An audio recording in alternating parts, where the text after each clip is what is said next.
Alhamdulillah. Ini Oktober Mas wis lulus.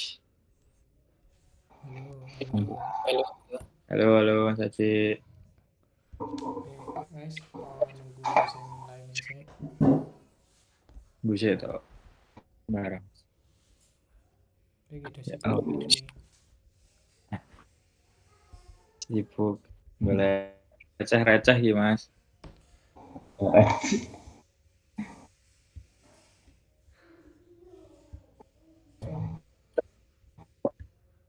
receh apa iki?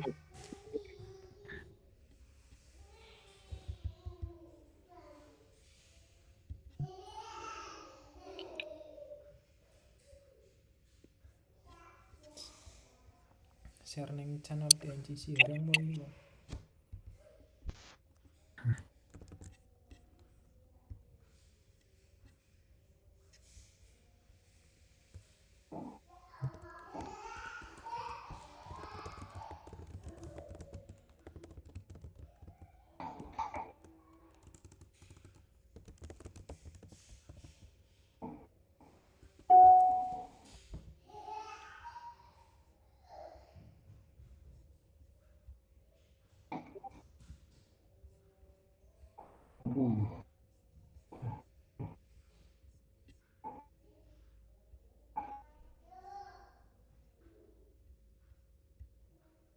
Ini servernya baru tuh Mas Aji. Iya, Hmm. baru berapa bulan lagi pengen dopen.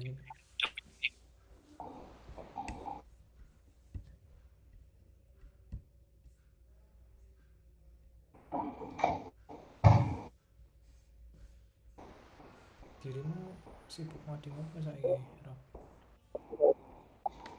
Ya masih PHP Mas Aji. Laravel pakai ya udah.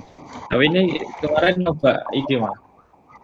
Nyoba belajar Docker sama bikin Flux itu loh. Lah aku burung berhasil ki sing nganu ke ngeran Flux ning VM. Terus saya nggawa Cloud Run GP. Ora kloteran oh, urung seneng gawe malah. Adit berisik men apa suara apa sih?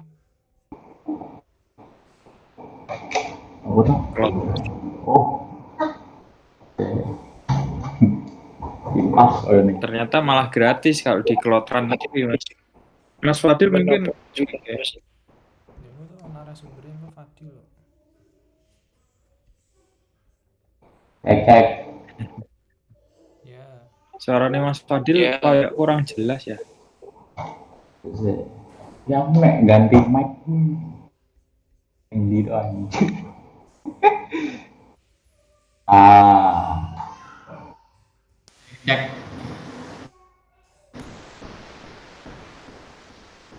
Cek cek. ya piye cek cek cek cek. Cilik rasanya Mas.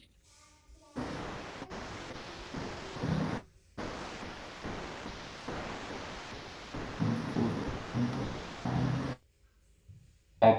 Halo. Ya halo, kira sih iki. Cuman Masih. ruangan rodok nganu. Apa ya karena jero ruangan ngono kuwi. Oh, iya tak kasih deh. Kayak mau pas Cahyotri online tapi belum tuh.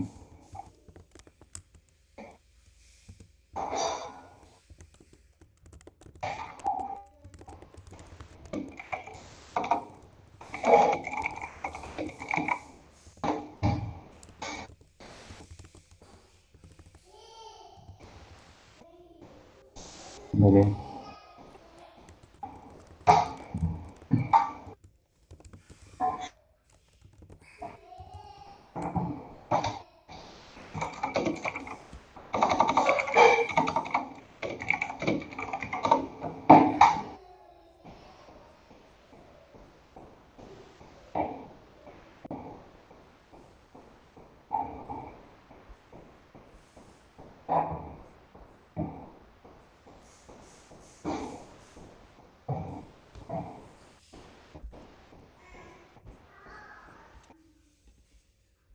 Mas Haji kayak saiki malah lebih sering research Flutter ya Mas Haji.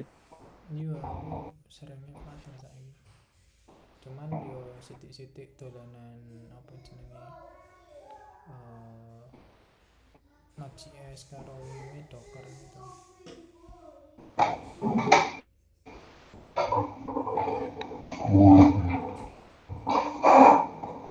Tapi ya memang ngono ki apa sih istilahnya Mas? Serverless. Apa sih? Sing apa? Kan makanya cuma image ya.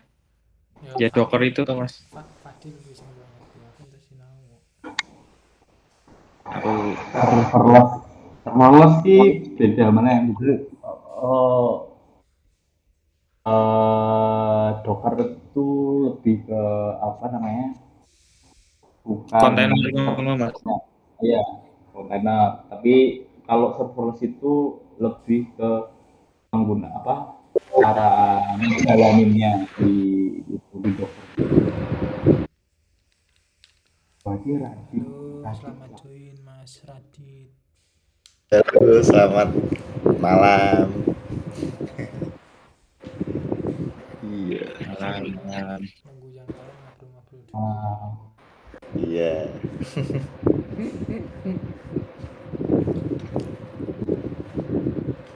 Mas Radit itu sing divisi apa bukan ya?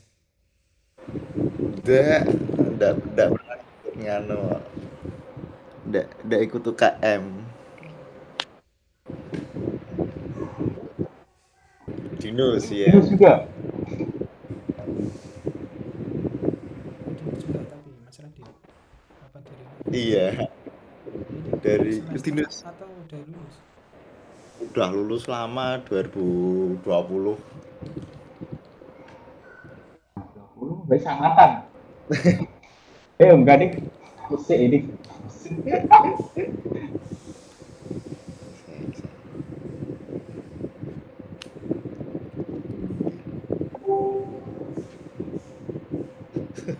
Halo.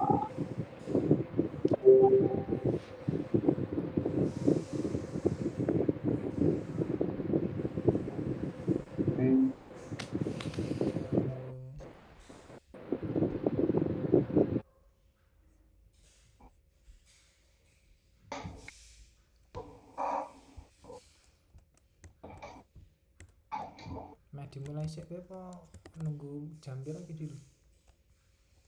Mulai sih gue, terus lah, selengen. Oke, selamat malam semuanya. Aku tak sambil nge-share screen ya. Nggih. Screenku kelihatan ya? Ya kelihatan Mas. Oke, siap. Sebelumnya perkenalan dulu aja mungkin. Nama saya Adil Nur Mahadi. Apa namanya?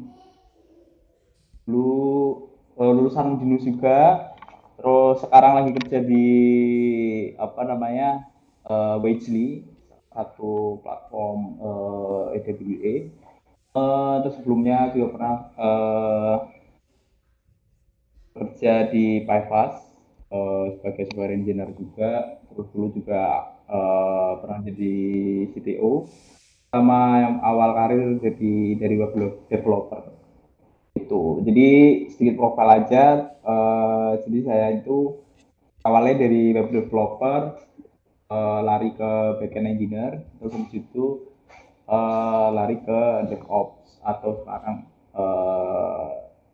kalau dari title itu sih automation specialist kayak gitu. Uh, jadi malam ini mungkin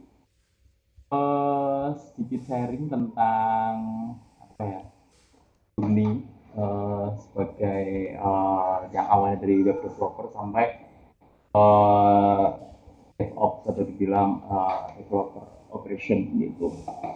Jadi ini aku sih biasanya hari ini nggak siapin PPT ataupun siapin apapun. Jadi lebih apa namanya, ya ngobrol-ngobrol aja. Ini juga aku nge-share sebagai sepengetahuanku atau sepengalamanku ya. Jadi kalau misal ada yang salah ya minta maaf, kalau ada yang benar ya di sharing lagi gitu. Uh, jadi aku dulu tuh waktu pertama kali belajar, ya dulu waktu di Jakarta itu aku pernah dikasih kayak roadmap gitu dari temanku. Ya ini bisa dibuka sendiri. Ini roadmap.sh. Nanti di sini bisa namanya. Ini tak taruh mana ya? Di sini ada chattingnya gitu. Oh ya, roadmap.sh. Nah itu di situ kita bisa lihat-lihat roadmap sebagai developer itu kalau front end itu seperti apa, backend seperti apa, DevOps seperti apa, dan lain sebagainya. Jadi skill-skill apa yang dibutuhkan sebagai role tertentu kayak gitu. Jadi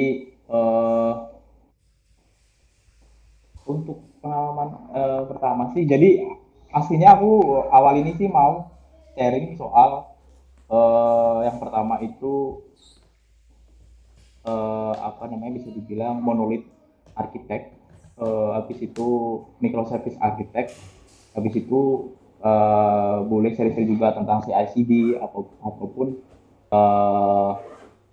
mengenai infrastruktur itu sendiri kayak gitu. Jadi sebelumnya ya itu sih awalnya kalau semisal kita sebagai backend developer atau kita mau ngomongin arsitektural tentang monolith sama microservice ya. Jadi itu ranahnya itu ada di backend kayak gitu setauku. Nah kalau semisal architectural pattern tuh nah ini monolithic app, microservice, nah di situ juga ada serverless, service mesh dan sebagainya. Nah kalau kita dilihat dari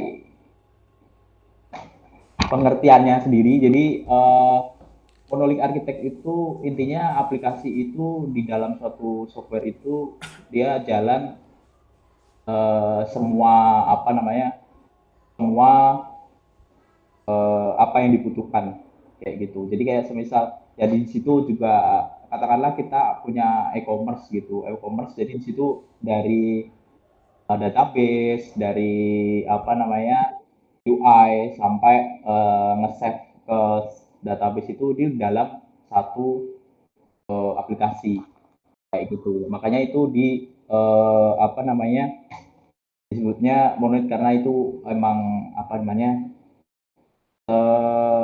paket intinya gitulah. Jadi kalau semisal ada yang tahu apa namanya WordPress gitu-gitu, nah itu WordPress itu juga salah satu monolithic architect karena dia di situ juga di dalam apa satu itu ya apa namanya satu paket aplikasi kayak gitu. Ini nanti kalau ada yang tanya langsung nanya aja nggak apa ya. Jadi apa namanya biar langsung enak. Jadi ya kan ini soalnya diskusi ya bukan itu. Karena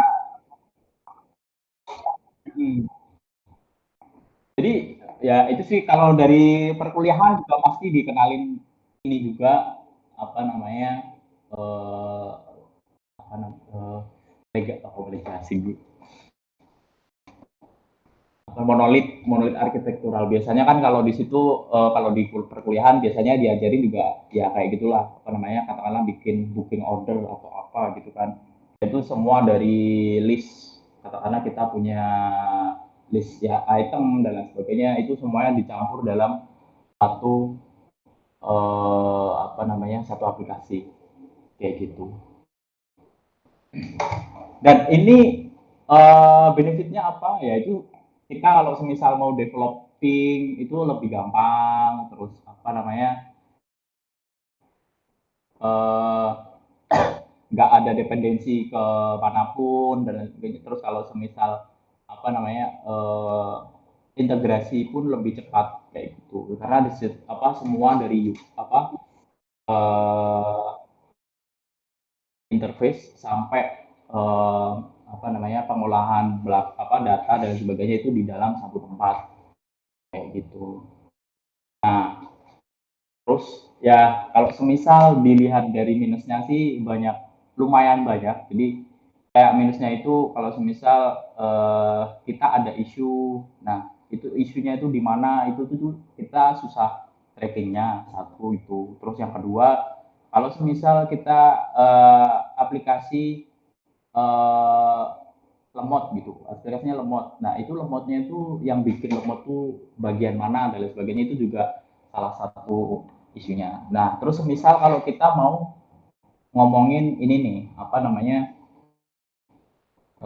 scaling atau menambah instance, kalau misalkan kalau aplikasi kita di hit banyak orang kan pasti kadang kapasitinya kan tidak mencukupi, terus kita harus melakukan scaling. Nah kalau misal monolith architect ini melakukan scaling itu dia harus satu bundle.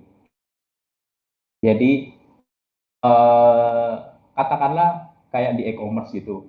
E-commerce kan biasanya kalau semisal katakanlah flash sale. Flash sale itu kan pasti yang rame untuk di hit atau untuk trafficnya yang keluar masuk itu kan pasti di order kan gitu.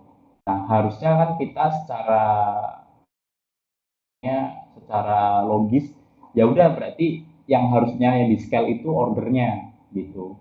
Nah tapi kalau pakai monolithic architect itu nggak bisa gitu karena dia satu paket, jadi dia scale-nya pun juga satu paket gitu, jadi satu paket aplikasi gitu, jadi di scale semuanya itu. Terus yang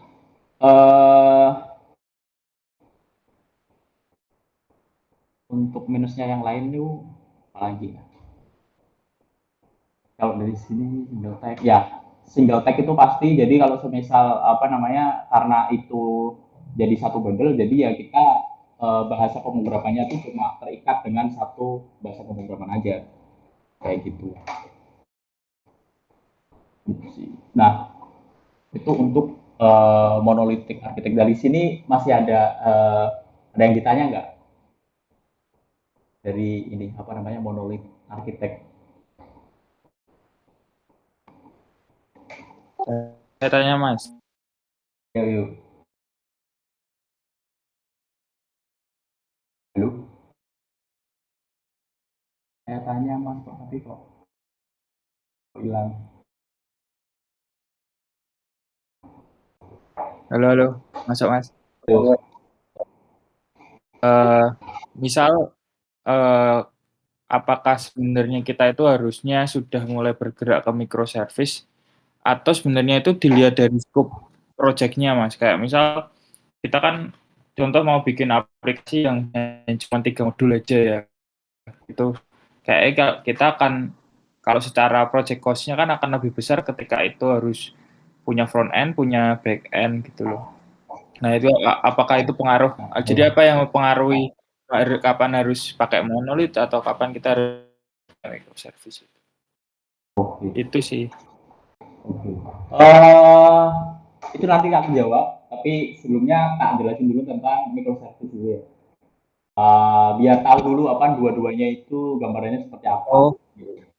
Jadi ya itu pokoknya tadi yang dari monolitik itu intinya aplikasi itu dalam satu paket, jadi satu bundle, dan kalau mau ngeran ya itu ngeran aja satu bundle aplikasi itu. Jadi kalaupun kita mau develop di lokal itu gampang gitu lah.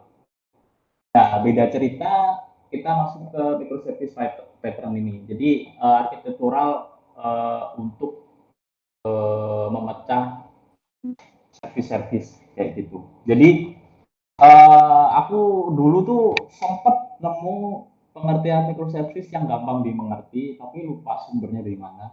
Jadi itu intinya itu microservice itu kayak organ tubuh manusia kayak gitu. Nah, organ tubuh manusia itu berjalan dengan masing-masing kan. Ada fungsinya masing-masing kayak gitu.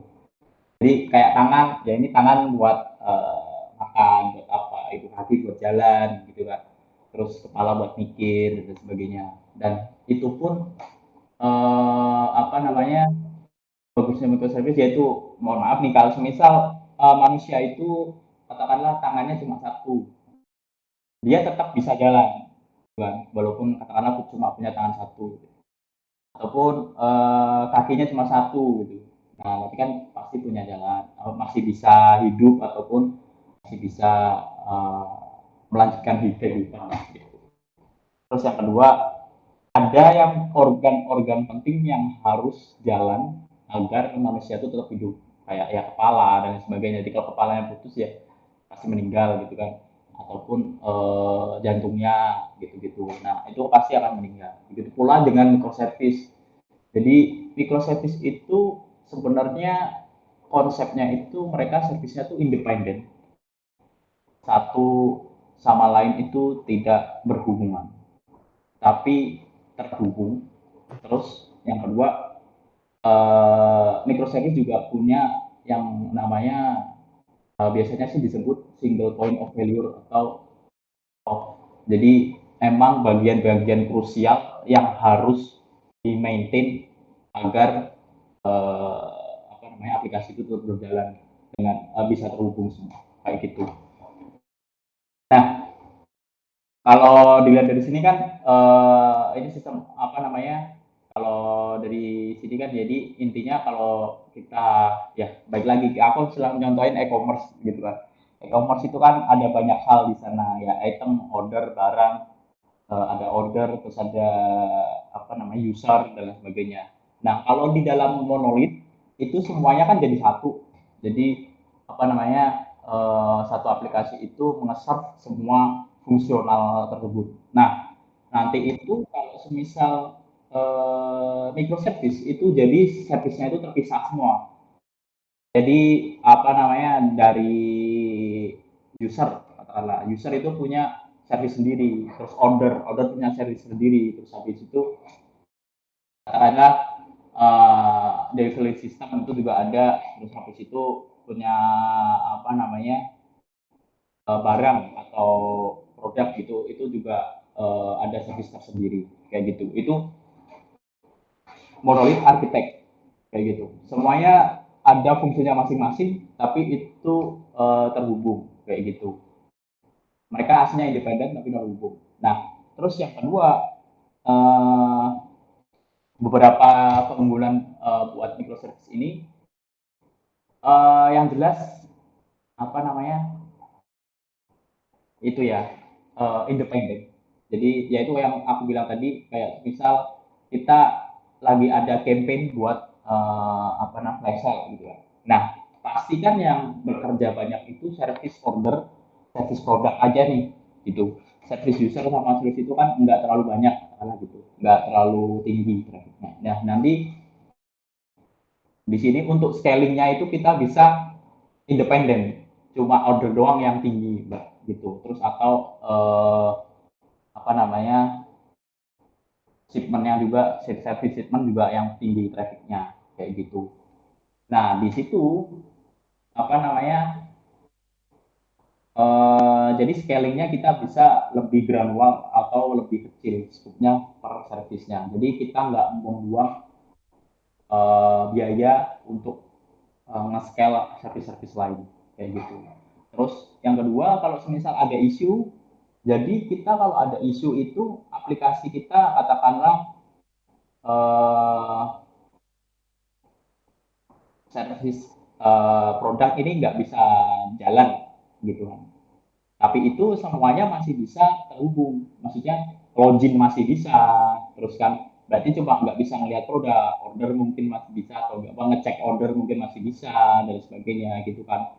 Jadi kalau salah satu aplikasi itu tidak berfungsi, dia tetap bisa melanjutin eh, pekerjaannya gitu ya. Kayak gue tadi analoginya yaitu kalau misalnya manusia mohon maaf tangannya cuma satu gitu kan, tapi kalau makan kan masih bisa gitu, pakai tangannya satunya kayak gitu. Kalau jalan gitu-gitu, kalau apa namanya eh, nah tapi kalau semisal monolith nih, monolith itu kan karena di dalam satu aplikasi gitu kan, dari satu package. Nah itu kalau semisal dia apa namanya nge-crash nih, kalau kita run gitu programnya nge-crash gitu atau gimana, ya berarti ya udah crash aja gitu. Jadi nggak bisa udah nggak bisa dibuka sama sekali gitu. Gitu. Nah, barangkali kalau teman-teman katakanlah buka Tokped atau buka Bukalapak atau ya aplikasi itulah, kadang kadang kita login tuh bisa normal, terus terus waktu kita mau ngapain gitu ternyata lepot atau gimana atau nggak bisa sama sekali gitu-gitu. Nah, itu kan pasti service yang kita pakai itu terganggu. Nah, tapi secara user kita kan masih bisa ngelakuin hal-hal yang lainnya kayak gitu. Nah, itu benefit-benefit yang apa namanya dipakai yang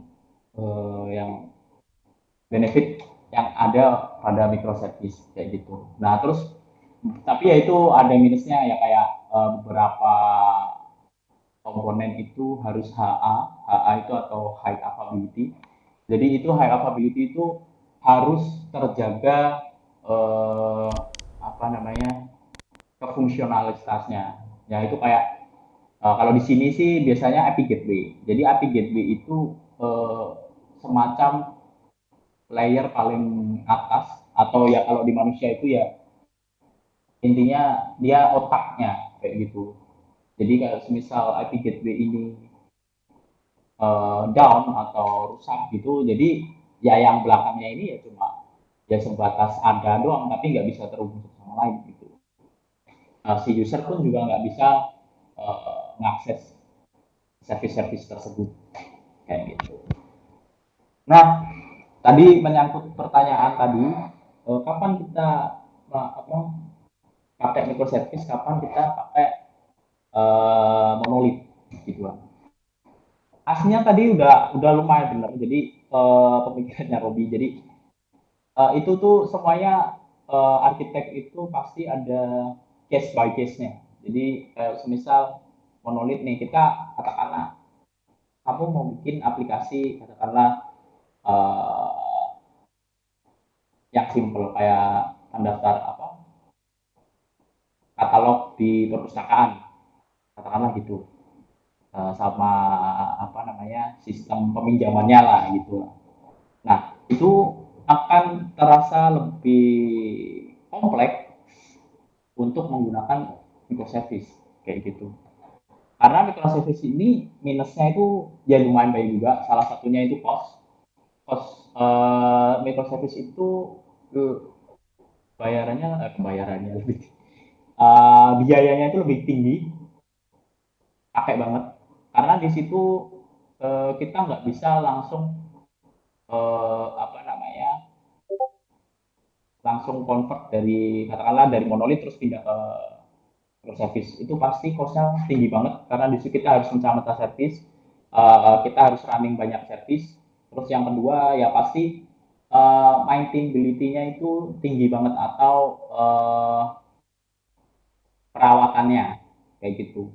Jadi kalau monolith kan pasti merawatnya cuma satu aplikasi aja nih kayak gitu. Nah, kalau microservice itu kita harus merawat semua servicenya kayak gitu ya, entah nanti apalagi kalau kita pakai Node.js itu kan partinya banyak kali ya di npm itu. Nah, katakanlah kan npm ini library yang kita pakai itu kan pasti ada vulnerability-nya kadang. Nah, itu kan pasti kita harus update kayak gitu. Nah, itu makanya kalau banyak service pasti banyak juga yang harus di maintain. Kalau di monolith ya berarti kita tinggal patching yang satu app itu aja gitu kan. Tapi kalau semisal microservice pasti banyak kayak gitu. Nah, maka dari itu microservice itu cuma fit untuk emang aplikasi yang sangat kompleks, kompleksitasnya sangat tinggi kayak gitu. Jadi ya kadang orang mikirnya gini, wah microservice kan kekinian, kita jadi harus belajar microservice dan sebagainya. Nah, itu menurutku pengalamanku itu salah. Karena ya balik lagi, microservice sama monolith itu case by case, bukan trending gitu, bukan by trending kayak gitu. Karena ya balik lagi, kalau kamu cuma bikin aplikasi ya peminjaman buku doang, kenapa harus microservice kayak gitu. Kecuali kalau kamu bikin e-commerce gitu, harus integrasi banyak pihak, terus habis itu fiturnya itu banyak dan lain sebagainya. Nah itu kan pasti kompleks. Nah itu makanya microservice lebih cocok kayak gitu. Nah terus juga enaknya microservice satu itu kita karena ini setiap service itu independen, jadi kita bisa pilih bahasa pemrograman yang cocok case by case juga di setiap fiturnya kayak gitu. Katakanlah katakanlah kita pengen service order, karena service order itu apa namanya banget nih di apa namanya di apa kalau semisal write sama write-nya gitu, atau kita butuh service yang rate rate-nya cepat. Nah, kita bisa pakai katakanlah Golang gitu. Terus habis itu kita wah pengen service-nya yang kalkulasinya cepat gitu. Oh, mungkin bisa pakai Rust gitu kan. Gitu-gitu. Jadi setiap service itu enaknya microservice bisa independen, bahasanya pun bisa beda-beda. Terus database yang dipakai pun juga beda-beda. Kayak gitu. Katakanlah ya yang di apa namanya di user account gitu kita DP-nya pakai Postgre aja lah gitu, atau MySQL gitu. Karena ya nyimpannya gampang gitu, nyimpannya cuma play apa data-datanya gitu-gitu aja gitu. Nah terus yang kedua, wah kita ada order nih. Nah ternyata di order itu banyak case-nya, katakanlah eh, kalau kalau di e-commerce kan ada billing, ada apa beli pulsa, terus beli listrik dan lain sebagainya. Kan setiap order itu ada tambahan data yang berbeda-beda. Kayak kalau beli pulsa kan berarti harus nyimpen nomor handphonenya yang dibeli. Kalau listrik ya nyimpen token, nyimpen apa token yang dibeli gitu-gitu. Nah itu kan pasti savingnya kita nggak bisa pakai MySQL nih. Kalau pakai MySQL kita nanti tabelnya banyak banget atau relasinya banyak banget gitu. Ya udah kita pakai MongoDB gitu. Nah itu juga bisa. Jadi microservice enaknya seperti itu. Jadi kalau semisal setiap service apa namanya ya kita bisa menyesuaikan fitur-fitur atau kefungsionalitasannya service itu sendiri. Jadi nggak terpaku dalam satu bahasa kayak gitu. Saya Jadi izin ya, potong tanya tuh. Kan tadi terkait yang apa namanya database itu kan berdiri sendiri. Nah, sedangkan padahal itu masih satu aplikasi, tapi kan dari layanannya beda-beda. Nanti model relasinya gimana berarti ya? Apakah lewat yang tadi disebutin API gateway itu atau gimana? Terus oke. sebentar, satu lagi Ya. kan berarti bisa juga secara tidak langsung karena ini berdiri sendiri dari layanan itu bisa dipakai berulang ya. Misal tuh kayak misalkan buat service user. Berarti ketika membuat aplikasi dua, misal aplikasi A mobile ya, A sama B, berarti bisa juga ngakses API ke service yang satu untuk user ini aja ya. Maksudnya bisa dipakai berulang gitu. Oh iya.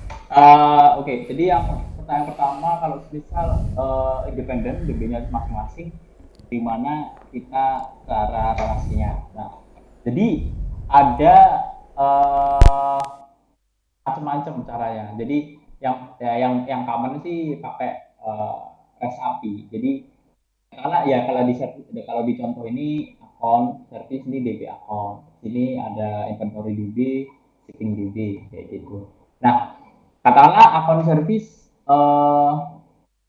apa namanya kalau mau shipping order. Oh ya kalau shipping katakanlah ada yang mau gini aja deh. Oke, gue udah nyoba. Katakanlah gini nih, ada di sini ada user DB. Jadi terus ada order DB. Di sini terus katakanlah signal. Nah, di sini di user DB itu kan pasti nyimpen data user kan. Itu di sini katakanlah ada ID user, nama user dan lain sebagainya gitu kan, ada email, phone number gitu-gitulah. Intinya buat authentication user.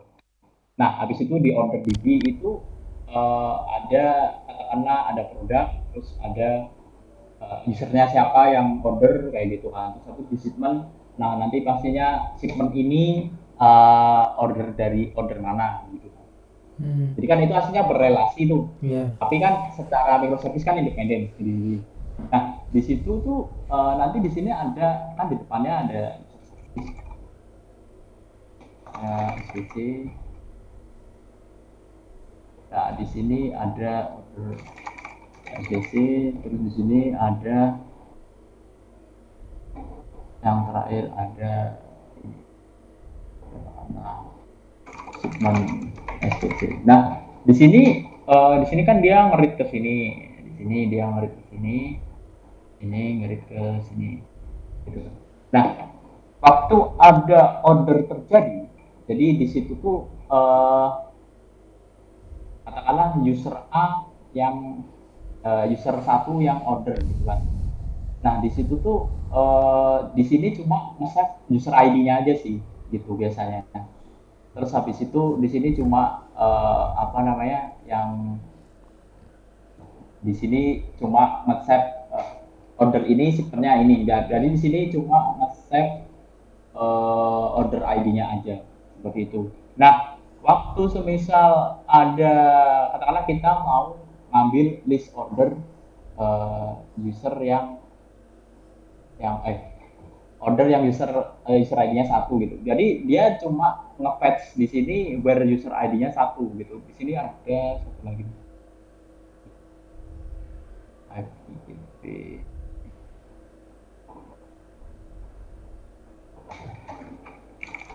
IP gateway. Nah, dalam pengertian IP gateway ini adalah layer paling luar untuk komunikasi ke katakanlah di sini ada mobile app.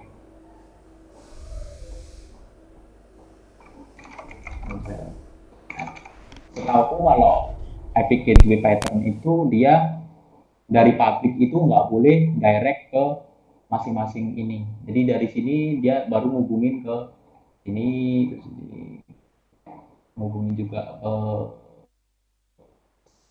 ini, terus ini juga ke sini. Oke, gitu. Nah, kalau semisal di order ini butuh apa namanya, butuh user infonya, user datanya, ya dia langsung calling ke sini. Dia bisa langsung calling ke sini. User ID ini detailnya apa dong gitu.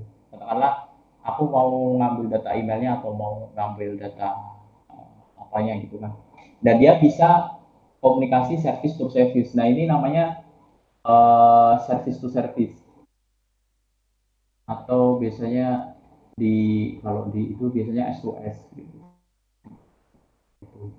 Jadi setiap service itu bisa ngomong satu sama yang lain. Kayak gitu. Secara konsepsi seperti itu. Jadi kalau semisal di sini, jadi kalau semisal user aku pengen ngelihat order history itu harusnya ranahnya ke order service, bukan user service kan. Jadi dia fetch-nya langsung ke sini, ambil dari sini, udah gitu. Kecuali kalau misal di situ habis itu kita butuh user detailnya, nah itu ini bisa fetch dari sini gitu. Atau biasanya kalau yang sering berhubungan itu apa namanya, produk sih, produk. Nah, jadi kalau semisal ini katakanlah ada. Nah, biasanya kan kalau order, apalagi kalau order di Tokped, gitu kan biasanya kalau order di Tokped itu info produknya yang waktu itu bakal di-save kan, bener nggak? Jadi kalau semisal aku belinya tanggal 2 nih, yang pas waktu check out itu detail produknya itu disimpan. Jadi walaupun ngelihatnya di 2 tahun kemudian, harganya ya harga waktu check out ya gitu kan. Nah itu waktu order itu aslinya ya dia tiket gue ngomong sama order service, ini ada order ini dari user A gitu kan. Produknya ini, cuma nyantumin produk ID-nya aja gitu kan. Nah dia langsung look up produk ID itu ke produk service aja, aku minta infonya dong produk 1 2 3 ini apa aja produknya gitu. Habis itu ya udah ini dibalikin, habis itu di save di order DB gitu. Jadi di produk DB itu yang eh, produk yang terakhir yang ada gitu kan. Konsepnya sih gitu. Ini menjawab nggak? Ya, ya. Maksudnya berarti ketika apa namanya, kalau di order kan misal banyak banyak produk tuh. Nah, berarti secara tidak langsung nariknya satu persatu lewat apa service to Iya. service itu, atau memang dibuatin API khusus yang langsung array gitu. Best Iya, practice-nya ya itu gimana? baik. Kalau best practice-nya pasti itu berdasarkan array gitu. Apa katakanlah mau look up 1 2 3 user, pasti kan order nggak mungkin sampai banyak ya, mungkin 100 produk gitu kan. Ya berarti ya nanti ngambilnya kita ngirim 100 ID itu yang ke produk service, habis itu ya di fetch, karena kan query itu kan kita bisa pakai query in dan sebagainya, itu Hmm. cost-nya nggak terlalu tinggi. Nah itu habis itu dapat detailnya ya udah dibalikin. Nah ini SOS ini biasanya macam-macam juga bentuknya, bisa yang sering kali sih pakainya HTTP atau bisa pakai gRPC, itu juga salah satu opsi gitu. Gitu sih bang. Jadi untuk ngomong satu sama lain tetap harus apa namanya lewat service. Ini nggak boleh melanggar konsep gini. Tiba-tiba order order service dia langsung baca ke database ini. Ini nggak boleh. Ini nggak boleh. Gitu. Jadi tetap harus ngomong sama yang punya. Istilah kata ini tuh ownernya gitu sih. Gitu. Kalau Nanti kalau misal semisal ya gini, kalau misalkan ini kan service to service, kalau misalkan kan API-nya kan endpoint-nya berarti semua kan kedaftar ke API gateway itu. Kalau lemparnya ke API gateway berarti nggak efektif ya, lebih efektif langsung ke service yang dituju ya. ya, jadi API gateway itu kita kayak bikin endpoint baru lagi untuk yang nge-serve di depan kita atau biasanya disebut front end. Nah, apa namanya API-API tersebut itu bakal di mapping atau istilahnya di reroute ke service yang di sini kayak gitu. Katakanlah di sini nih kita di front end-nya itu deal-dealannya katakanlah slash slash.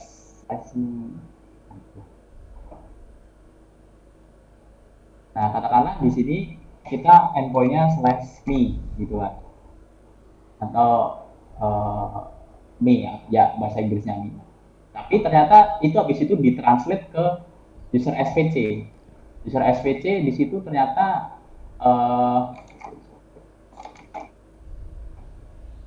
di sini ternyata ada endpoint get user terus ini satu. Nah ini dari mobile dia cuma taunya slash me, terus habis itu di API gateway di reroute atau di routing jadi slash user slash satu ini katakanlah user ID-nya. Jadi dia waktu API gateway nge-call ke sini ya nge-call-nya endpoint ini gitu. Jadi apapun yang di register di API gateway itu cuma dikonsum untuk front end gitu. Yang untuk di sini ya ini kalau misal butuh user ID ya langsung call ke sini, pakai endpointnya yang ini, jangan pakai endpoint NI gitu sih. Jadi karena apa namanya lebih cepat, karena kan ini sudah di dalam satu apa namanya satu mesin ya kalau di microservice. Nah ini jadi dia apa namanya bisa langsung nge-call ini SOS itu lebih hemat karena S2S itu istilahnya itu lokal gitu. Karena semua service kan runningnya di server nih, di satu server. Jadi kalau dia waktu nge-call ini, jadi dia lebih cepat karena dia lokal. Kalau di API Gateway itu istilahnya di depannya ini kamu pakai katakanlah http abc.com/me gitu. Katakanlah di sini api.abc.com itu. Nah, kalau semisal di sini nge-fax-nya pakai ini, otomatis dia harus ada cost lagi buat internet. Itu maksudnya cost dalam artian ada apa namanya respon time-nya itu menambah gitu lah, istilahnya gitu. Yang di sini aslinya nge-get ini cuma katakanlah 1 milisecond atau 100 milisecond, tapi karena lewat API Gateway harus pakai ini kan, harus pakai internet. Nah itu jadi katakanlah respon time-nya jadi 500 milisecond gitu. Nah itulah mengapa ini balik lagi ya, alasannya itulah kenapa microservice itu hanya untuk use case yang sangat kompleks gitu. Karena nih setelah ini monolith di-convert jadi microservice, bakal susah balikinnya lagi. Satu itu. Terus yang kedua, yaitu kalau udah pindah ya harus all out. Maksudnya all out itu ya itu ada biaya yang sangat banyak, maksudnya ya server, terus ya DB, terus habis itu ya apa namanya monitoring tools gitu-gitu, harus spend banyak uang untuk mengesap satu microservice ini kayak gitu. Secara apa namanya keren-kerenan ya emang keren, tapi ya balik lagi itu kalau semisal untuk cost apa namanya optimization atau cost efisiensi itu sangat waste, maksudnya sangat buang-buang lah gitu. Jadi harus benar-benar melihat case by case. Jadi kalau semisal beberapa akhir ini pernah baca berita nggak kalau semisal Amazon apa? Prime. Nah itu ya Amazon Prime itu kan dari microservice dia balik lagi kan ke monolith, dan itu juga development cost-nya juga tinggi banget gitu. Hanya cuma buat saving cost doang itu waktu itu juga alasannya gitu. Nah itu makanya yaitu balik lagi monolith sama microservice itu yaitu jangan dilihat dari trendingnya, tapi ya dilihat case by case-nya gitu. Karena ya itu once udah masuk microservice ya itu siap-siap duitnya harus bakar banyak di sana. Terus habis itu yang kedua ya itu kompleknya tinggi banget. Ya ini kalau semisal di apa namanya monolith kan enak tuh, kalau semisal nge-get user data ya udah nggak usah bikin service, ya udah bisa langsung query aja di situ ya, langsung query. Terus kalau mau order ya udah langsung insert DB aja gitu-gitu. Nah ini kalau di sini ini kan lumayan kompleks gitu. Jadi apakah ini harus apa namanya nge-call service lain dan sebagainya, terus habis itu nge-serve-nya akan DB dan sebagainya gitu sih. Gitu. Sampai sini ada yang mau ditanya lagi nggak? Udah, ya itu udah.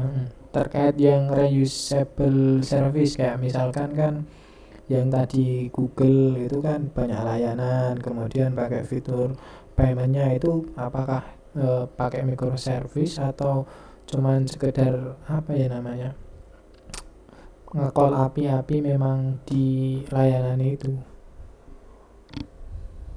Untuk billing apa namanya payment gitu-gitu ya. Ya maksudnya itu kan bisa digunain berulang tuh, misalkan di YouTube sendiri, di Drive sendiri, di layanan lain dia jualan apa lagi kan paymentnya kurang lebih sama. Itu pakai microservice yang maksudnya reusable, maksudnya apa ya, yang penggunaannya berulang itu enak pakai microservice atau dibuatin monolith sendiri khusus payment misalkan kayak gitu. Kalau reusable microservice itu ya reusable semua. Jadi kalau semisal kita balik lagi, kalau semisal kita katakanlah di sini kita udah bikin endpoint buat ini order gitu kan. Terus apa namanya, ya itu kalau tadi case-nya kan katakanlah buat payment gitu kan, terus di Google apa namanya, jadi layanan Google semua kan ada payment-nya gitu. Nah, tapi secara reusable sih bisa reusable kalau semisal itu emang di bawah satu satu company katakanlah gitu, kan itu memang usable. Nah, terus yang kedua, eh, reusable pun itu pasti ada case by case-nya. Masalahnya kadang kan kayak di YouTube katakanlah bisa bayar pakai GoPay gitu, ataupun katakanlah terus katakanlah di Google Ads dia nggak bisa pakai GoPay gitu kan. Jadi kan itu secara engine itu bisa di reusable, tapi itu biasanya ada adjustment apa namanya dikit lah di setiap case by case-nya itu kayak gitu. Kayak gitu sih bang. Kalau setauku ya, karena kan ya walaupun payment itu dilihat satu satu apa namanya satu itu, tapi kan dilihat lagi produk A, produk B, produk C biasanya ya itu pasti banyak hal pasti akan beda kayak dari sisi legalitas dan lain sebagainya. Katakanlah GoPay cuma bisa di Google Play gitu, terus di YouTube katakanlah nggak bisa pakai GoPay gitu. Nah itu kan pasti harus ada adjustment lagi di tiap-tiap itunya apa namanya tiap-tiap use case-nya kayak gitu. Biasanya nih kalau di itu ini di layering lagi sih. Jadi di sini ada uh, order, kalau case-nya ini order katakanlah order pulsa. Di sini ada order PLN gitu. Jadi di order SVC atau order engine ini dia bakal apa namanya nge-connect sama order ini sesuai dengan case-nya mereka. Katakanlah di order PLN ini dia kan butuh apa namanya parameter A, B, C, D. Habis itu dikelola sedemikian rupa, habis itu katakanlah ngehit ke PLN-nya, server PLN-nya langsung kayak gitu. Habis itu dapat result, jadi nanti balik lagi ke order SPT baru di-set sama order service ke DB kayak gitu. Jadi bisa di-extend gitu sih. Katakanlah di sini ada order engine, terus habis itu ya kalau di Google ya Google YouTube atau apa gitu-gitu. Terus dibalikin lagi case by case-nya gitu. Makanya ya ini balik lagi karena kalau semisal di apa namanya disatuin di sini, ini satu service ini bisa jadi service monolit lagi karena terlalu banyak apa namanya fungsinya kayak gitu. Itu sih bang. Semoga menjawab. Oke. Kalau terkait keamanan, secara apa ya, keamanan datanya itu aman yang mana? Alasannya kenapa gitu? Keamanan data itu balik lagi ke standar company masing-masing. Dalam artian seperti ini, itu keamanan kan itu bisa celah dari mana aja kan gitu, entah dari aplikasinya bolong, di sininya ada vulnerabilities gitu kan, ataupun ada apa namanya bocor dari karyawannya sendiri, itu kan bisa jadi itu jadi itu ada banyak faktor lah gitu. Makanya di DB itu di DB sendiri itu ada yang namanya encryption at rest sama encryption at transit. Jadi data yang disimpan di DB katakanlah MySQL atau Postgre gitu kan, itu kan biasanya di data engine-nya itu dia ada database-nya sendiri, biasanya bentuknya file gitu kan. Nah di situ kalau di DB itu dia ada encryption at rest sama encryption at transit. Jadi data yang disimpan di DB katakanlah MySQL atau Postgre gitu kan, itu kan biasanya di data engine-nya itu dia ada database-nya sendiri, biasanya bentuknya file gitu kan. Nah di situ, kalau di DB itu dia ada encryption at rest sama encryption at transit. sepengalamanku ya itu bisa di encrypt, jadi file datanya itu bisa di encrypt, itu satu. Nah itu kalau dari sisi infra sih kita bisa ngelakuin itu, jadi waktu setup MySQL itu encryption address-nya itu kita aktifin, jadi nanti data yang disimpan waktu udah jadi file itu simpanannya itu encryptan kayak gitu, jadi kalau mau akses harus pakai key dan sebagainya gitu. Nah terus yang kedua yang jelas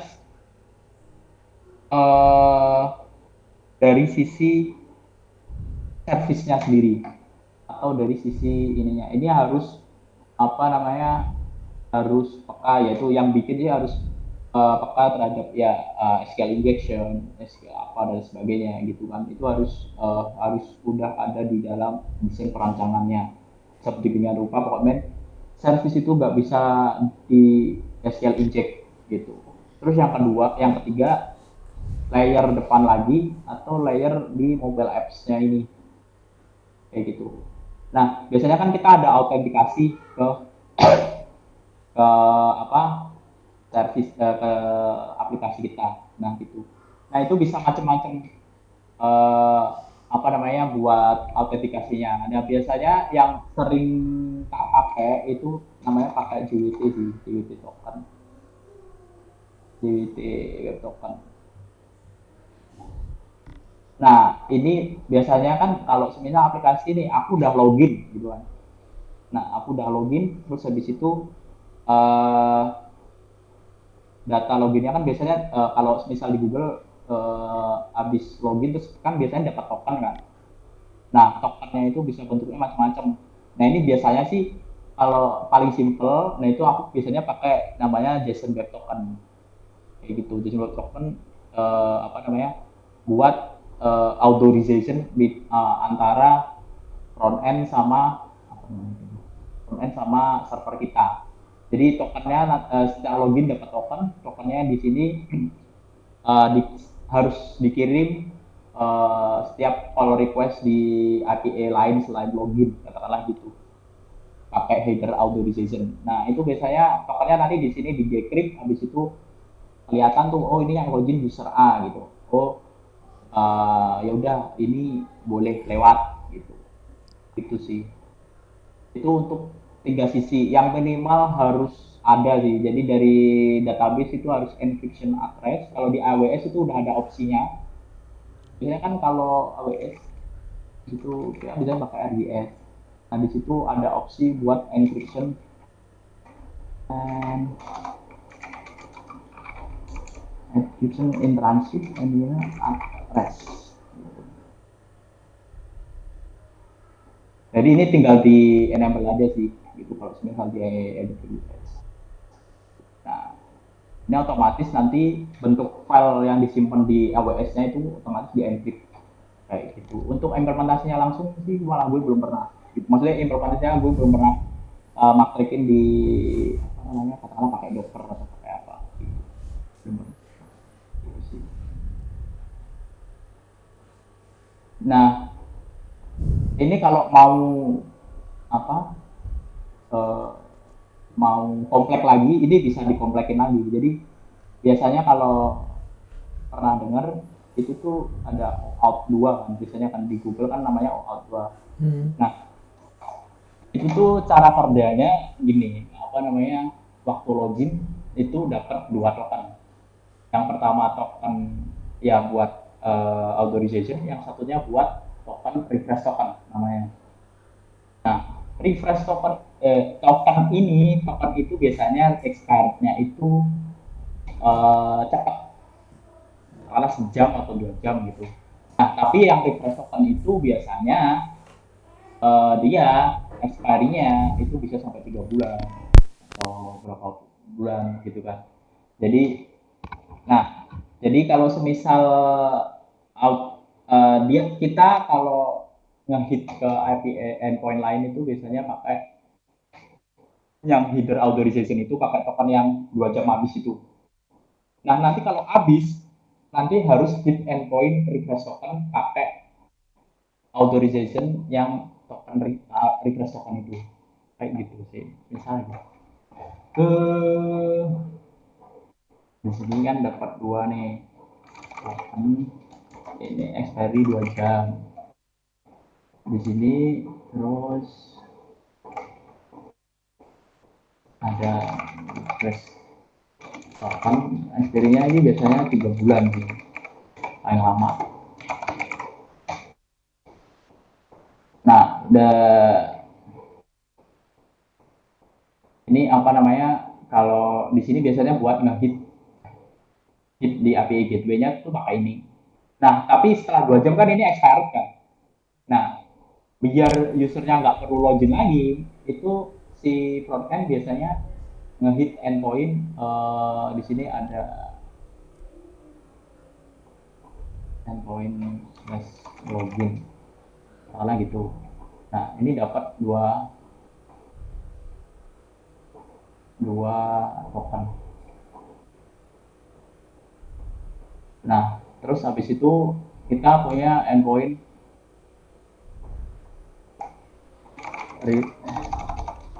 katakanlah gini, endpointnya refresh token. Nah, refresh token ini waktu ngehit endpoint refresh token itu harus apa namanya, pakai token yang dari 3 bulan ini. Dan ini harus aktif dan sebagainya gitu kan. Habis itu dia si refresh token ini kerjanya cuma bikin token ini doang. Token ini expired lagi di 2 jam gitu. Itu biasanya OA token sih setahu tuh kerjanya seperti itu. Jadi waktu login pakai Google, dua token, yang pertama itu akses token, yang kedua itu refresh token. Nah, akses token ini bisa untuk menghit endpoint Google yang ada, yang lainnya, produk-produk Google. Terus tapi habis 2 jam itu expire. Biasanya di return 401. Nah, biasanya OAuth token itu udah dihandle sama library-nya si Google. Jadi kita nggak perlu mikir ini. Nah, tapi kalau mau bikin sistem sendiri, nah itu bisa pakai gini sih. Jadi kita bisa sediain 2 endpoint, login sama refresh token. Nah, si endpoint login ini tugasnya generate 2 token. Habis itu refresh token ini ada endpoint refresh token buat generate token yang 2 jam gitu. Nah, ini tujuannya apa? Tujuannya apa itu, jadi kita kalau semisal ada autentikasi user kita bobol gitu, karena akunku di Tokped tuh bobol. Nah, itu tinggal refresh token kita itu kita kita delete gitu. Kan refresh token ini disimpan di, biasanya sih di Redis gitu kan. Jadi tinggal nanti refresh tokennya itu di delete. Jadi waktu dia mau refresh lagi nggak bisa gitu. Jadi otomatis si usernya itu langsung ketendang gitu. Ini sistem masih simple yang buat ini security gitu. Berarti yang terkait token itu diceknya di API gateway-nya apa di service-nya? Kan API gateway biasanya di API gateway itu udah ada fiturnya. Nah, biasanya ini beberapa biasanya sih yang itu bukan film. Ini Kong di sini itu ada yang buat authentication sama itu produknya Kong Connect.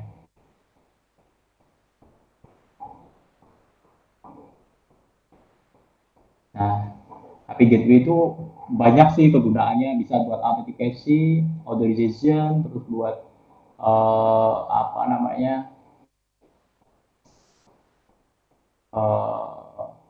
buat monitoring, buat menggabungin result antara 2 service itu juga bisa, banyak lah ini gunanya. Nah, itu biasanya salah satu fungsi buat API Gateway itu di situ juga authentication sama authorization.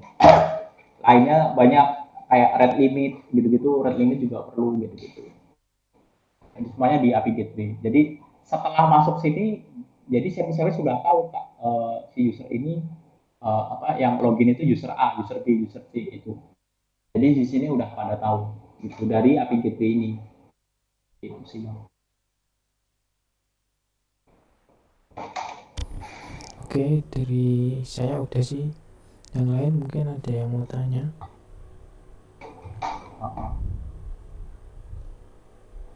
Nah, satu lagi sih.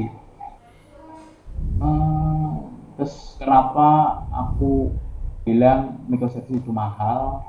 Nah, itu sebelum beranjak ke sini, yang dipikirin tuh banyak banget. Satu, ya apa namanya, yang jelas kamu deploy-nya tuh gimana gitu, maksudnya deploy-nya tuh seperti apa. Nah, salah satu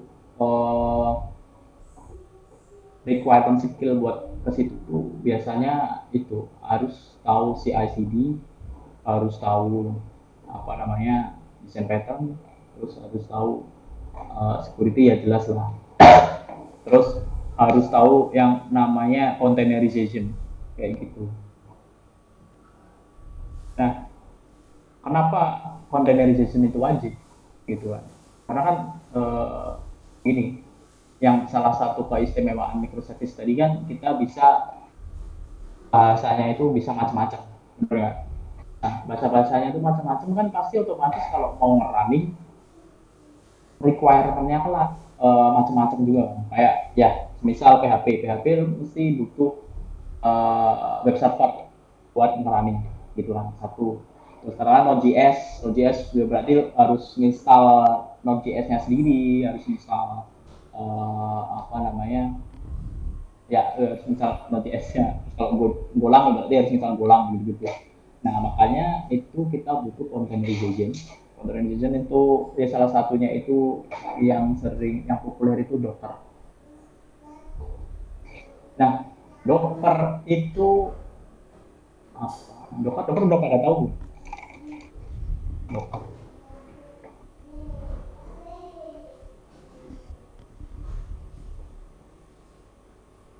Kok nggak jalan?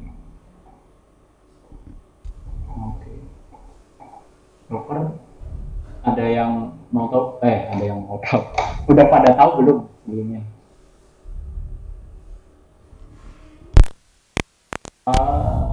Jadi Kak, aku dulu pernah dijelasin sama seniorku di PyPass. Ya penjelasannya gampang banget. Jadi Docker itu apa? Docker itu kayak PlayStation gitu.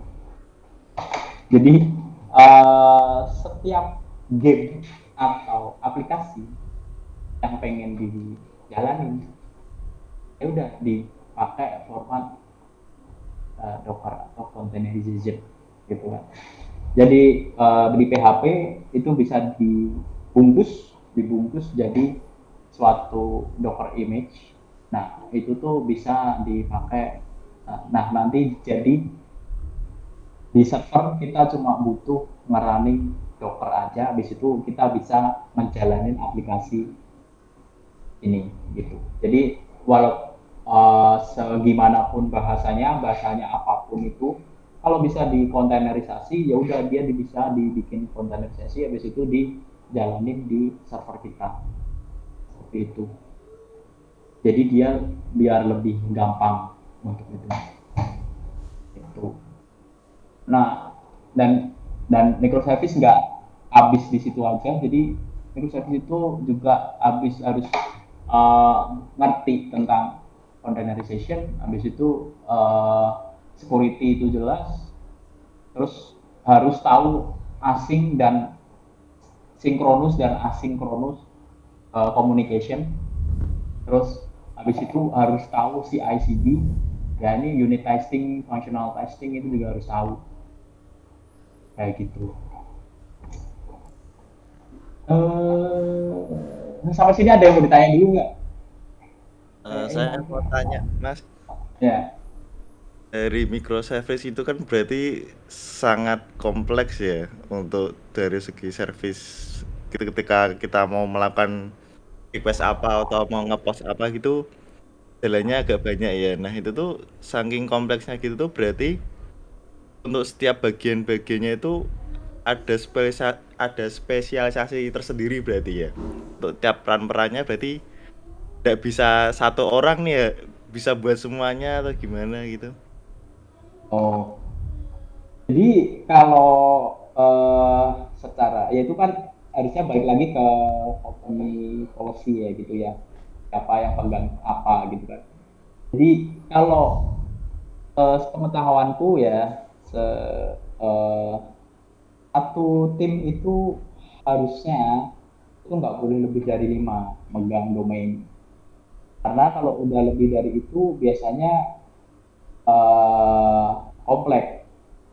Untuk katakanlah itu balik lagi sesuai dengan ukuran company-nya tersendiri juga sih. Kalau misalnya company-nya baru merintis nih, katakanlah produknya belum banyak, apa namanya, fiturnya juga belum banyak, mungkin katakanlah semua service dipegang 3 sampai 5 developer kayak gitu. Nah, itu mungkin apa namanya masih oke. Karena microservice sendiri itu harusnya di apa namanya dijalanin fungsionalitasnya itu harus sekecil mungkin atau seramping mungkin kayak gitu. Jangan sampai microservice itu terlalu fungsinya terlalu berat gitu kan. Karena nanti balik lagi kalau misal fungsinya terlalu berat pasti nanti ada pemekaran. Jadi fungsionalitasnya nanti dibelah lagi servisnya menjadi beberapa bagian lagi kayak gitu. Kalau dulu terakhir aku di PyFast itu megang 4 servis itu sih 4 servis itu pun aku berdua ya 4 servis itu 2 orang gitu. Jadi secara maintenance unity bertanggung jawab atas 4 servis itu kayak gitu. Ya kadang bantuin di servis-servis lain tapi enggak menjadi owner. Jadi owner itu jadi kayak ya emang domainku tentang servis ini tuh udah udah sampai mengulik lah gitu. Jadi udah tahu luar dalam gitu.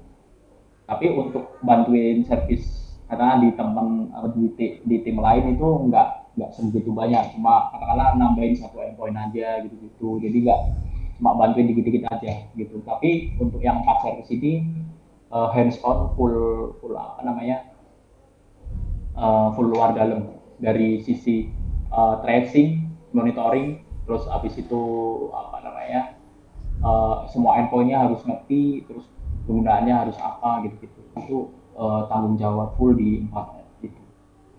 Gitu sih. Berarti itu ya Mas. Karena ini sistemnya terlalu kompleks, berarti itu diskusi di awalnya itu harus terperinci atau semisal oke kita jalan dulu terus di tengah jalan ada perubahan atau lain sebagainya baru dirubah gitu terus atau karena ini kan menyangkut ke service-service yang lain juga gitu loh.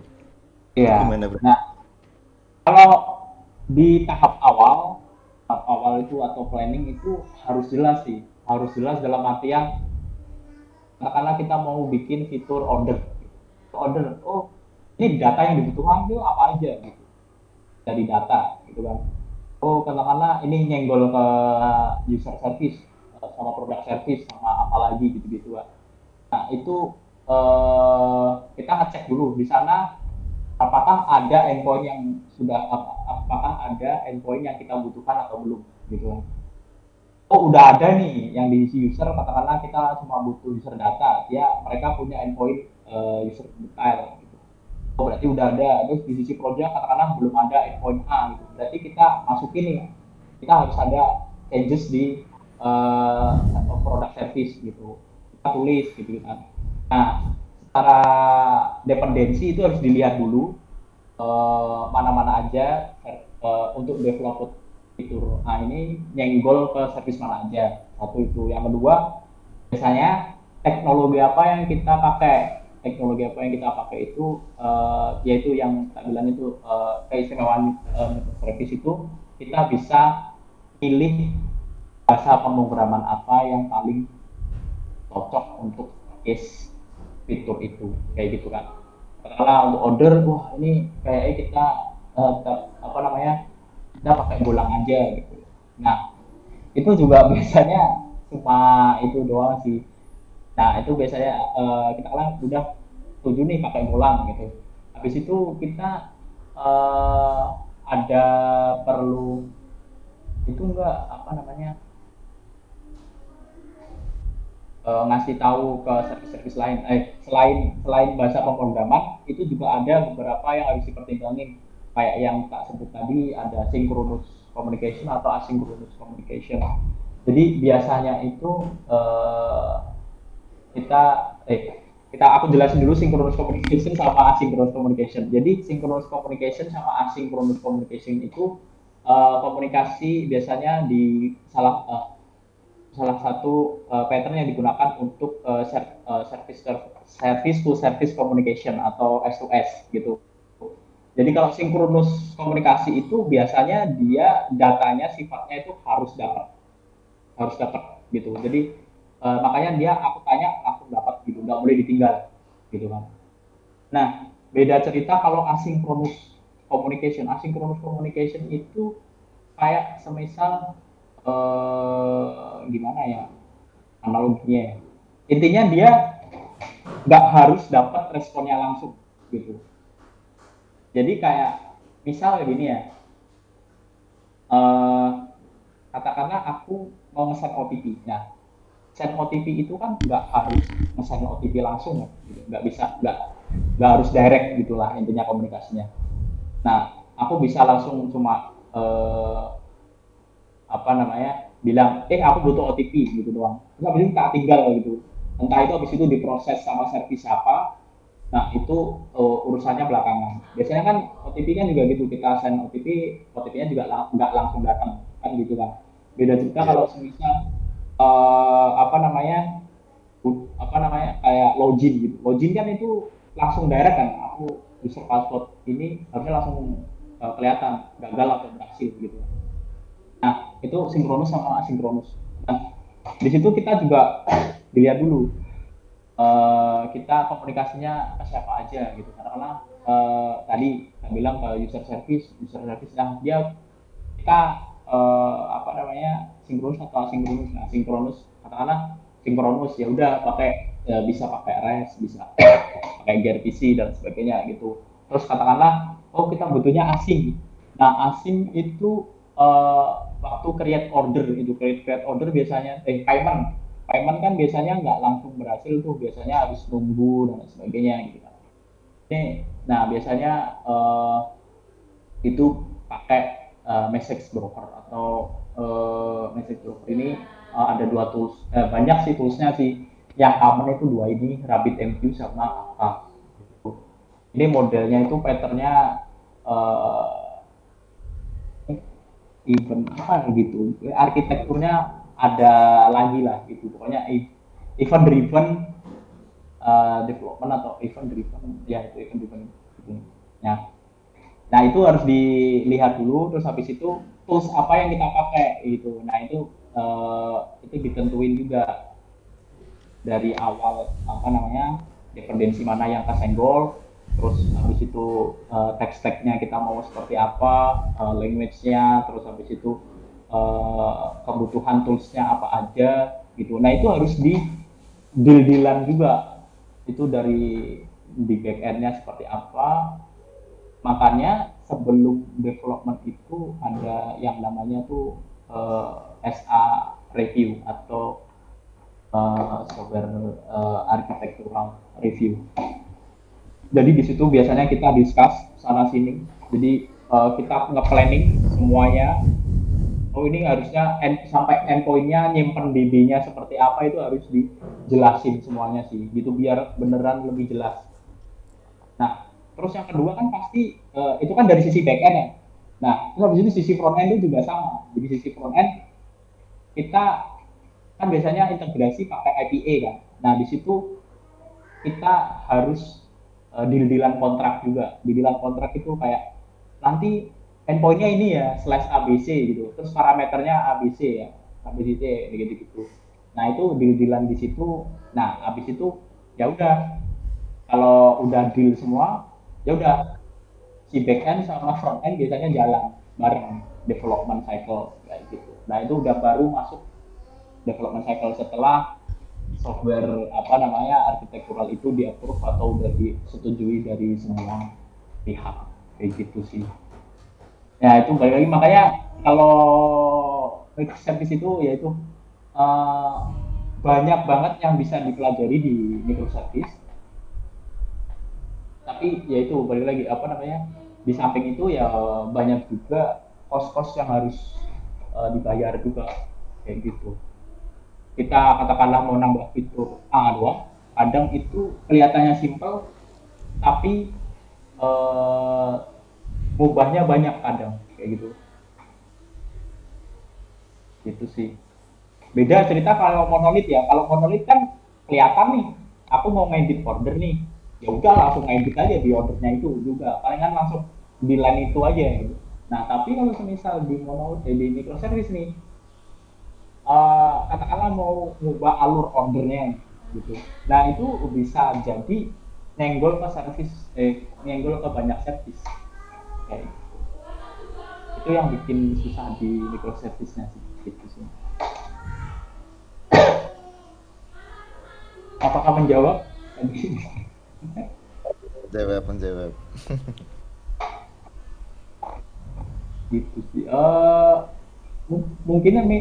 Mungkin di malam ini aku nggak bisa langsung demoin satu, tapi paling enggak itu aku pengen ngenalin itunya dulu apa namanya, istilah-istilahnya yang dipakai di arsitektural, di monolith, di microservice gitu.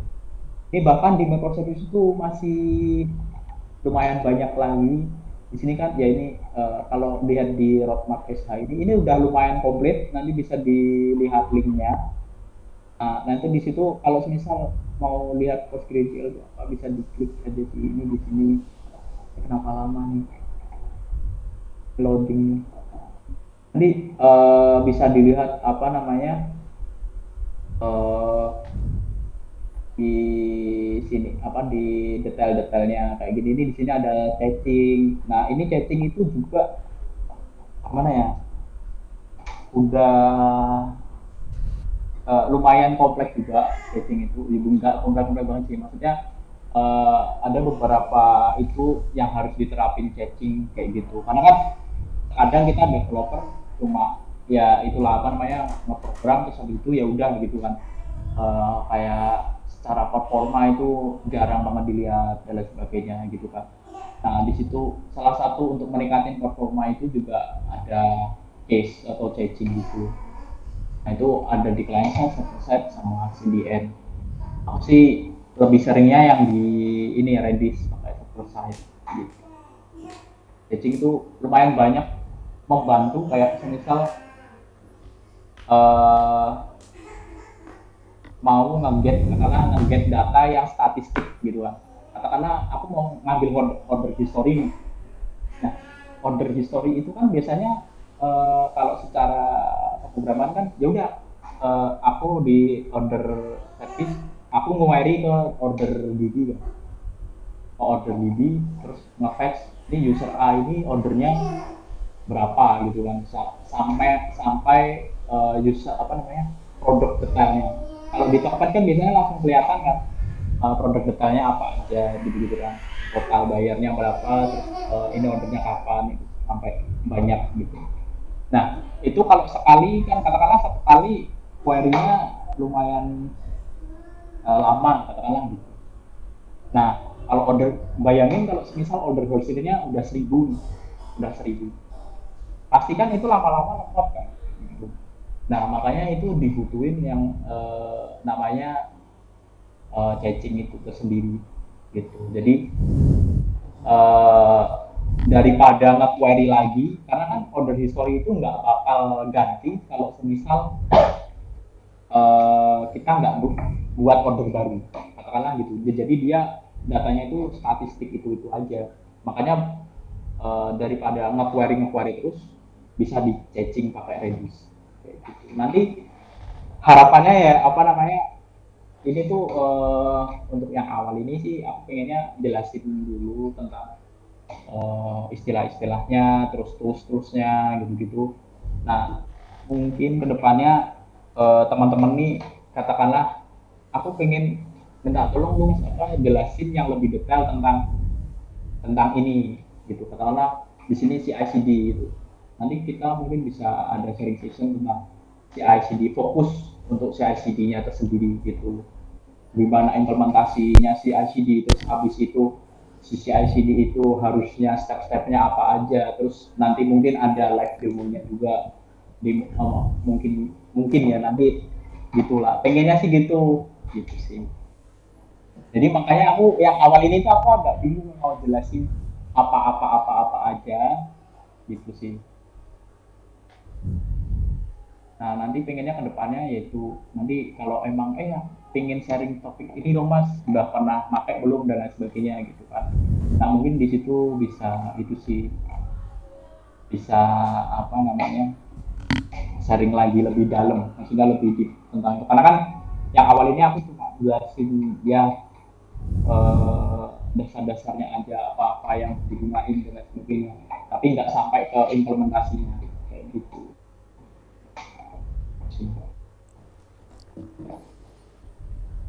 Ini berapa sih? Udah 8:30 nggak kerasa tuh. Iya, Ada yang mau ditanya lagi nggak?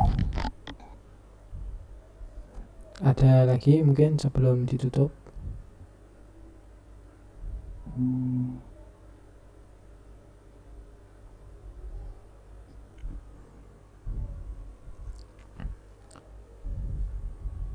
Udah. Ini mau tak udah kemalaman nih. Iya, sementara cukup sih. Iya. Dasar Nah, sudah paham. Mas. mungkin ada yang apa namanya, pengennya katakanlah next time pengen bahas apa gitu, itu sih. Jadi nanti tak fokusin aja bahas satu topik itu aja gitu. Kalau ini kan ya itu emang aku masih awalnya sih aku tuh aslinya pengen sharing, nah tapi itu aku bingung mau sharing apa kadang-kadang gitu. Nah makanya ya ini untuk awalan itu ya udah aku pengennya nge-share pengalaman pribadi lah, aku bilangnya gitu, pengalaman pribadi ya, yang apa namanya, yang tak ceritain tadi dari awal aku dari developer sampai sekarang di DevOps kayak gitu. Nah itu kan topiknya banyak banget gitu. Nah itu maksud gue ya itu nanti biar nextnya silahkan deh milih apa namanya topik, yaitu barangkali aku bisa sharing soal topik itu kayak gitu. Izin ngomong ya. Masnya yang terkait untuk malam ini mungkin karena sudah malam 8:30. Nah, untuk yang sesi malam ini ditutup segini. Cuman nanti kalau memang mau dilanjut bisa by chat sambil nanti mungkin kedepannya pengen diskusi apa atau apa. Sebenarnya nggak harus dari Mas Fadil. Kalau yang lain memang ada mungkin pengen sharing apa atau gimana, atau kebetulan dadakan tiba-tiba yuk diskusi ini, ya silakan aja dimanfaatin servernya. Kalau misalkan ada masukan-masukan terkait server yang pengen apa, nanti bisa diusulkan di chat. Dan barangkali ada showcase, misalkan lagi ngerjain apa, share aja, nggak usah malu, karena apa ya, nggak usah nunggu sempurna, yang penting apa namanya, di share dulu biar saling memotivasi satu sama lain. Kalau dari aku sih itu. Jadi ya ini server bersama, jadi bareng-bareng kita apa, ramein lah, jadi bisa berlanjut, moga-moga juga makin rame, jadi bisa saling tukar pikiran atau apa, barangkali juga malah bisa jadi tempat tukar proyek. Karena di sini kan mungkin pada pengembang, jadi namanya relasi kan dibangunnya dikit-dikit. Nah, barangkali dari sharing-sharing showcase, pernah ngerjain ini, walaupun itu belum selesai nggak masalah, yang penting di-share aja biar yang lain tahu. Itu aja sih. Mungkin kalau ada yang lain mau nambahi silakan. ada yang mau nambahin? Kalau saya sih agak penasaran sih Mas terkait gimana sih kok Mas Fadil itu sampai ke tingkat DevOps itu belajarnya itu mulai dari apa. Kan kadang kita sebagai programmer kan kadang asal belajar tanpa ada arahannya atau gimana gitu ya. Saya juga ingin tahu tahun-tahun awal tuh bagaimana tentang belajarnya, terus bagaimana bertahan dan berkembangnya tuh bagaimana, apakah dari lingkungan juga atau bagaimana gitu sih.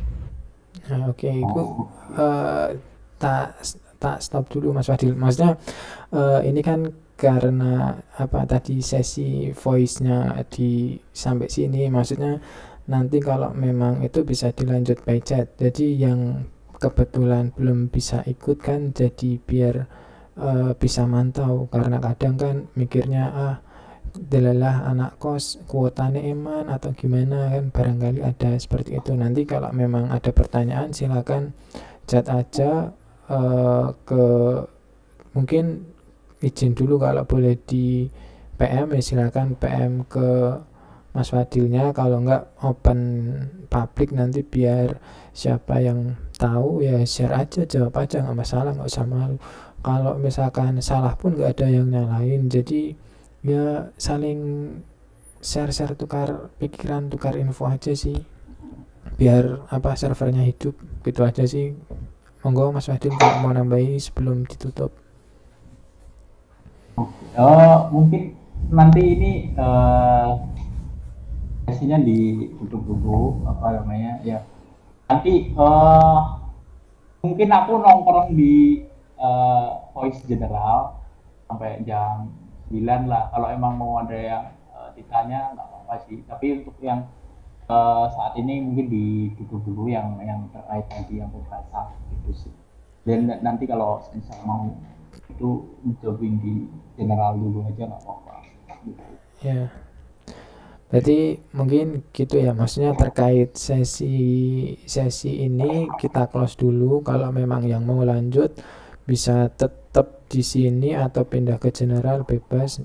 Nanti karena ini juga server baru, nanti kalau yang berkenan untuk jadi volunteer bisa chat saya biar servernya mau diarahin kemana atau gimana. Karena untuk sementara ini kan memang belum tak pasang bot, jadi kayak yang voice yang auto channel voice-nya juga belum ada.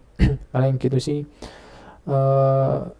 Kalau gitu saya tutup dulu dengan alhamdulillah, terutama ke Mas Fadil, terima kasih sudah sharing ilmunya, sharing pengetahuannya. Jadi semoga server ini bisalah minimal 1 bulan sekali ngadain sesi seperti ini lagi, 1 jam atau 1 jam setengah, minimal 1 jam lah, biar kita tambah wawasan, tambah relasi gitu ya. Ya, kita tutup dengan doa di masing-masing kepercayaan. Silakan berdoa dalam hati.